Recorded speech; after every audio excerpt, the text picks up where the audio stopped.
Hello everyone, I hope you're having a great day today. So today we are doing a family home that you'd probably find in the suburbs type of thing, because this house is actually inspired by a walk that I went on and I saw a house that looked remarkably like this one. So I kind of took some inspiration from what the front of their house looked like, because obviously I couldn't go around the back and see, or go inside and see what it was like.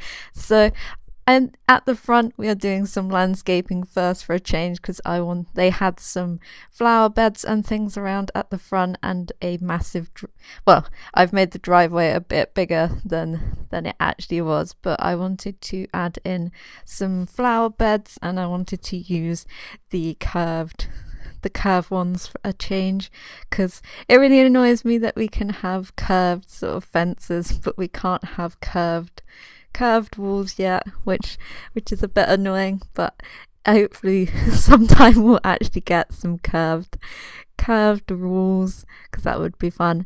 And then the outside we have a one tile sort of feature that sort of sticks out the front, that uses the roof tiles that we got as a wallpaper from Cats and Dogs, because they had the matching roof tiles on the front bit as well as on the roof, obviously. And then they had loads of little windows, so the Cats and Dogs ones fitted in perfectly for this, and then matched all the windows as well with the Cats and Dogs one. And it's a very brown themed exterior, because normally suburban houses are quite plain. They don't actually have that much colour, and then we use I think a stone in the end. It took me a while to kind of come up with a texture that I wanted to complement against the roof tiles.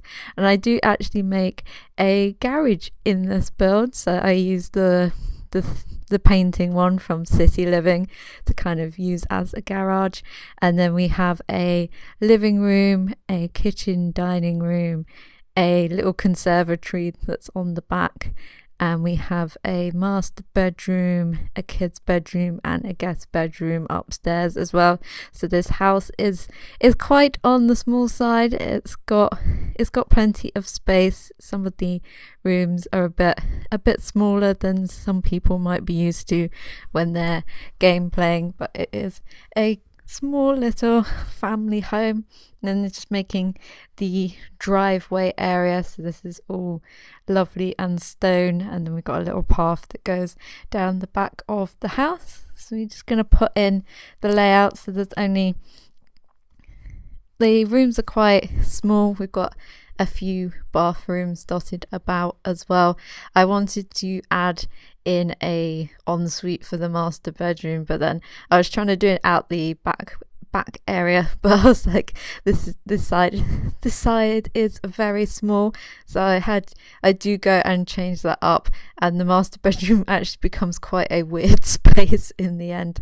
I was kind of trying to put it in all a few rooms, so then I decided to put it in the larger one, because the house isn't quite symmetrical. There is one side that is bigger than the other, so it's kind of like the garage was put on as an after the actual house was made.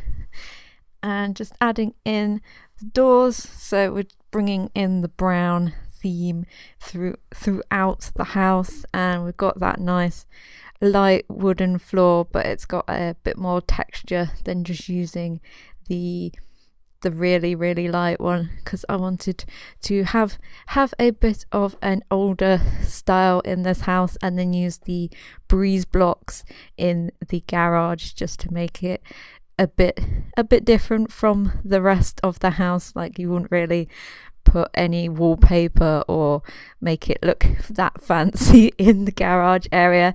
And we turn this into a laundry space as well, because I know a lot of people put their laundry or keep their bikes and stuff in the garage, so kind of make a little space. And I scaled up a car in the garage and one for the outside as well. So it's kind of, they've got one car that's parked in the garage, and then the other one maybe someone visiting, or they have a second car as well. And making the little conservatory area, I kind of made it a bit too small because you can't kind of fit the dining table in like I wanted to, but I do make it into a little sunroom so your sim can sit out and just have a look at the garden. And then this is the kitchen, so it is using the more old-fashioned sort of kitchen units that we have in the classic brown. I've done a few older, well, one other older sort of style, so this is going a bit more extreme than that, I think, and using some wonderful brown cabinets. This was quite a small kitchen compared to the rest of the house, but we have everything that we need, and it was really hard to try and get some curtains or some blinds that actually fitted into the space, because these ones from Cats and Dogs were too tall, and then some of the other ones were like really too old and didn't fit in with the style. That's the one thing that we need to have some decent curtains, but I use blinds in the end.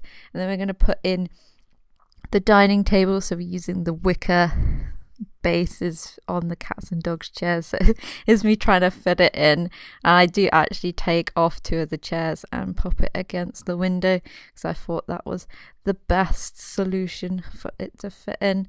So we have a few decorative items just to make it look like it is lived in as well, but there is not too much clutter or anything about, and obviously it has stuff for your pets as well. And then this is the living room, so we're using the lovely Cats and Dogs sofas with the cushions, because that fits in really well with the aesthetic that I am going for in this build. And I tried to use some more of the different lighting as well, just to make it a little bit darker and a bit more realistic than just using the big ones all the time.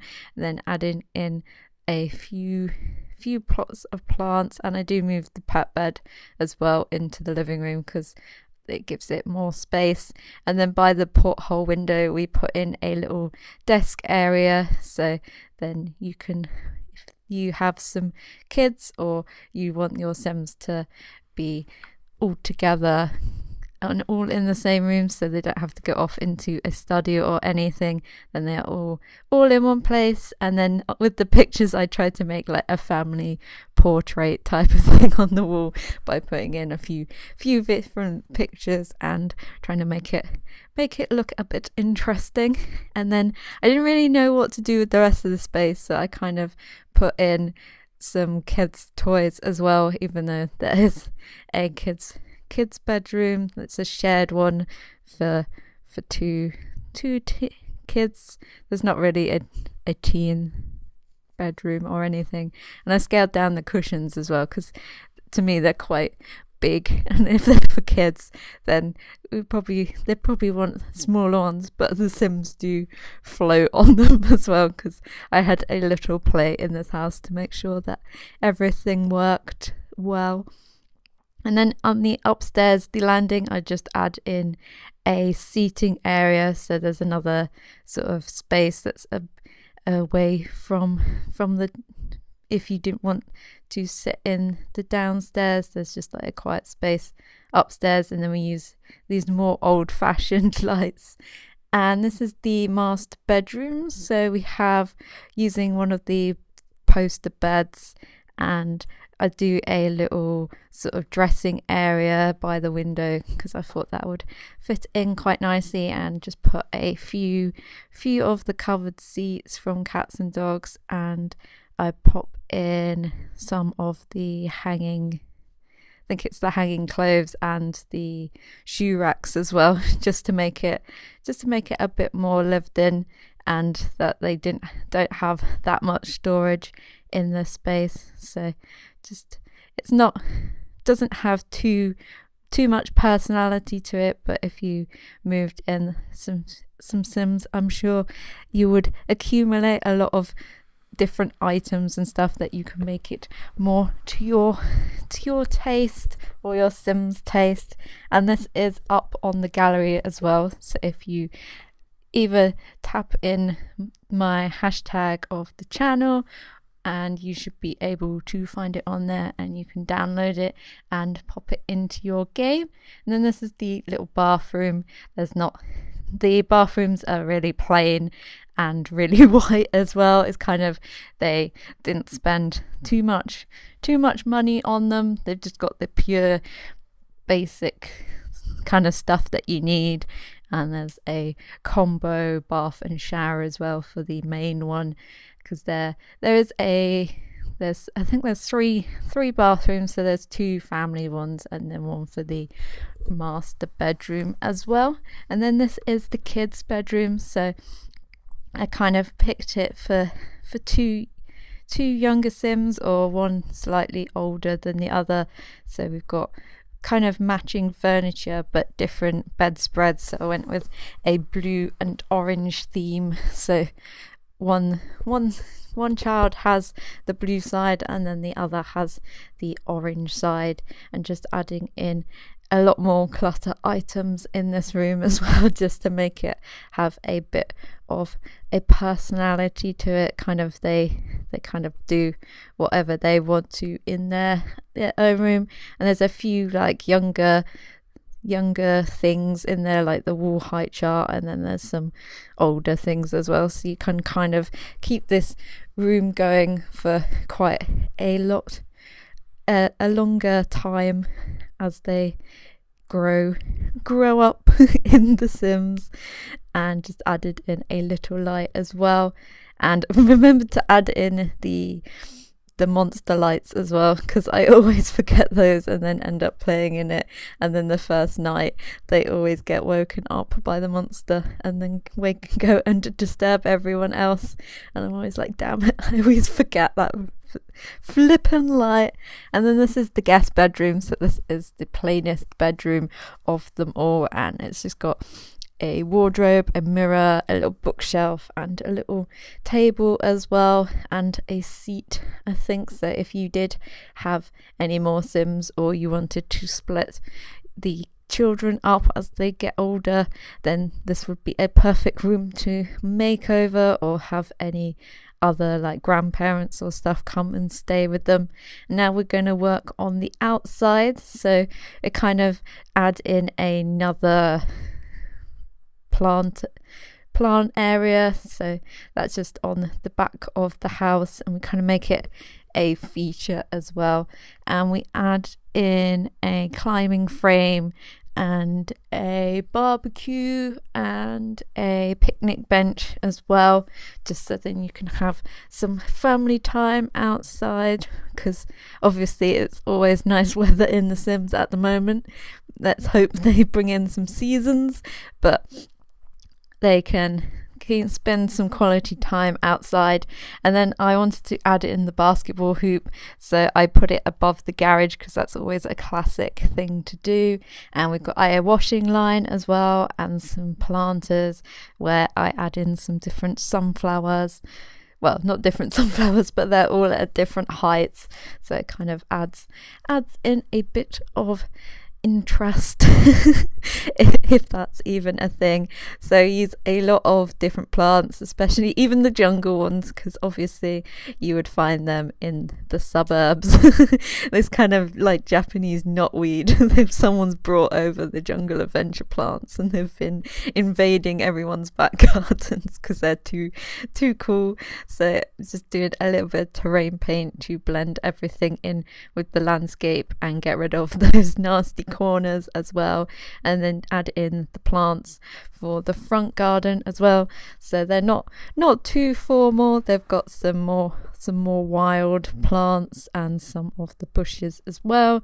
It's just kind of to add some colour and some greenery about, to contrast with that big slab of a front garden where they've covered it all in stone, and then just adding in the mailbox and a few details on the outside because it was looking a bit flat. So I wanted to highlight the door area by putting a little roofing thing over and then adding some little plants because it's always adds a nice bit of detail.